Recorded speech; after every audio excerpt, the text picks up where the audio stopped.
नमस्कार मित्रांनो, परत आपणा सर्वांचे स्वागत आहे। 7व्या वेतन आयोगासंबंधी पुन्हा अपडेट आलेले आहेत।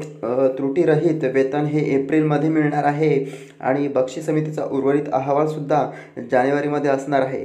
तर मित्रांनो, काय आहे बातमी, काय आहे माहिती, हे आपण जाणून घेऊया। तत्पूर्वी आपणास जर हा व्हिडिओ आवडला तर लाईक करायला कोणतीही कसर करू नका।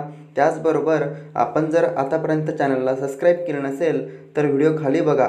जर तुम्हाला लाल कलरमध्ये सबस्क्राईब दिसत असेल तर त्यावर क्लिक करा आणि त्यानंतर समोर एक बेल दिसेल, त्यावर सुद्धा क्लिक करा, जेणेकरून अशा प्रकारचे नवनवीन उपयुक्त माहिती यूट्यूबवर टाकल्यानंतर सर्वात अगोदर तुम्हाला बघायला मिळेल। तर चला व्हिडिओला सुरुवात करूया।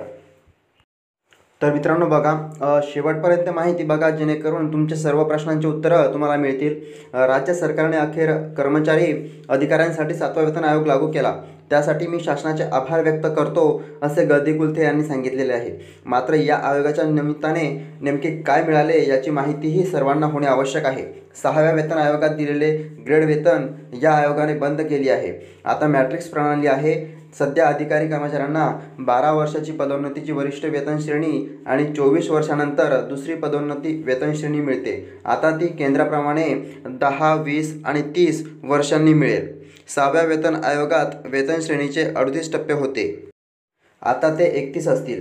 PP2 या 9,300 ते 34,800 वेतन बँडमधील 4,300 रुपये ग्रेड पे असणाऱ्या एक कर्मचाऱ्याचा 1 जानेवारी 2016 रोजी मूळ पगार 15,040 असेल, तर त्या कर्मचाऱ्याची 7व्या वेतन आयोगाची वेतन निश्चिती करताना 15,040 अधिक 4300 बरोबर 19,340 ला वेतन निर्देशांक 2.57 ने गुणवायचे आहे।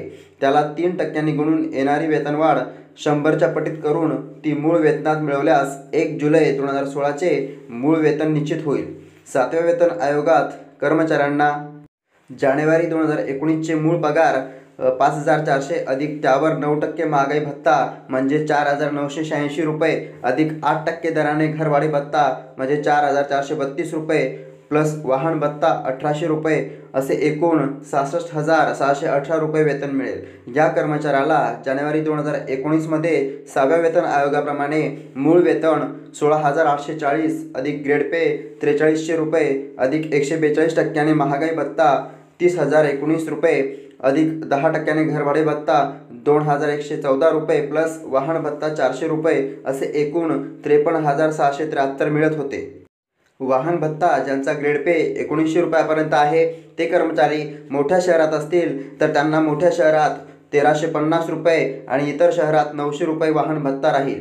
ज्यांचा ग्रेड पे 2,000 ते 4800 आहे त्यांना मोठ्या शहरात 3600 रुपये व इतर शहरात 1,800 रुपये वाहन भत्ता मिळेल। 5400 रुपयांच्या वर ज्यांचा ग्रेड पे आहे त्यांना मोठ्या शहरात 7200 रुपये आणि इतर शहरात 3600 रुपये मासिक वाहन भत्ता मिळणार आहे। त्याचबरोबर मित्रांनो, काही त्रुटी अजूनही आहेत। बक्षीस समितीचा उर्वरित अहवाल जानेवारी 2019 मध्ये शासनाला सादर होण्याची शक्यता आहे। त्यायोगे मार्च 2019 चे वेतन एप्रिल 2019 मध्ये त्रुटीरहित वेतन मिळेल अशी अपेक्षा आहे। निवृत्ती कर्मचाऱ्यांचे 7व्या वेतन आयोगाचे निवृत्ती वेतन निश्चित करून त्यामधून विक्री केले जाणारे निवृत्ती वेतन वजा करून नवीन पेन्शन दिली जाणार आहे। निवृत्ती वेतनात 15 ते 22% वाढ होणार आहे। नव्या वेतनाच्या निश्चितीचे सूत्र सोपे आहे।